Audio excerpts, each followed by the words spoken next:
The song and dance of the Maasai people have long drawn tourists to Kenya. But these face masks are not part of their traditional clothing. They are a sign of the coronavirus, which has driven away their main source of income. We completely depend on tourists to make a living in our community. We are currently faced with a huge challenge because they're not visiting anymore.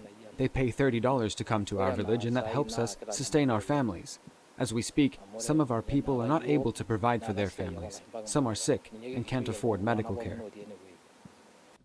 The Maasai Mara is one of Africa's best-known savanna regions, popular for its mixture of private conservancies and national reserve land. The traditional herders who live here get much of their revenue from renting their land out to tourism lodges. Some also opt to work in these establishments as cooks or guides.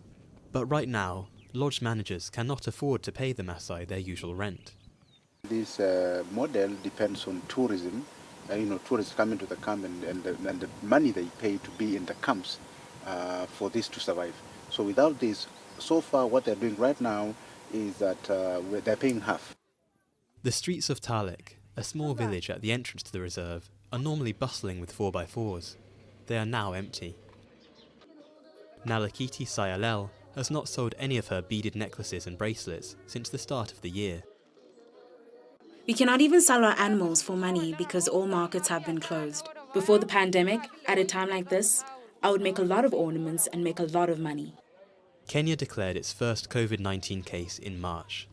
Since then, international flights have stopped and national parks have closed. The capital, Nairobi, went into a strict lockdown. But trouble started even earlier for hotel and lodge owners. Over 80% of reservations were cancelled at the start of the year, many of them from Chinese or American clients. If the landowners are not getting any revenue, they can't feed themselves, they can't send their kids to school, they would have no option but to look at other forms of land utilization. So whether that is fencing it off, whether it's selling it to people, and all those other alternate land uses don't go together with wildlife and elephants and big cats. Kenya's tourism industry has already lost $750 million this year, according to official figures, roughly half of last year's total revenue.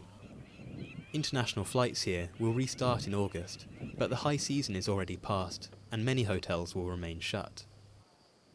As for the Maasai, they hope that domestic tourists will come to their rescue and get them through the year.